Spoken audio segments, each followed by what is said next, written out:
Je ne peux pas embrasser mon Seigneur.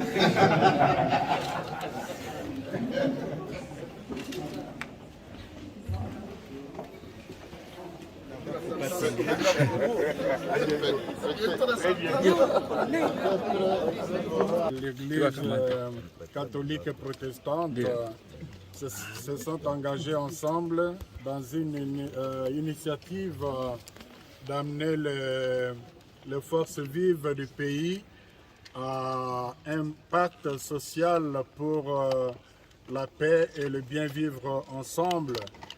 Et pour cela, nous avons commencé une tournée de personnes, de personnalités importantes à impliquer dans cette dynamique. Et nous avons pensé que la FCM 23 ont quand même une grande contribution à apporter. On a compris qu'il y a beaucoup de choses qui pourront être réglées si les Congolais se mettaient autour d'une table. C'était aussi l'occasion de partager avec eux les préoccupations des Congolais sur la balkanisation, l'exploitation illicite de matières premières. Là aussi, on a eu des réponses assez rassurantes qui ne sont pas dans la dynamique de la balkanisation, ils ne sont pas dans la dynamique de l'exploitation illicite. Ils nous ont expliqué un peu comment ça se passe dans ce domaine-là. Et c'était aussi l'occasion de faire des plaidoyers pour l'ouverture de l'aéroport, du port, mais aussi pour obtenir l'arrêt de la guerre le plus tôt possible, parce que nous restons convaincus que la solution à cette crise n'est pas militaire.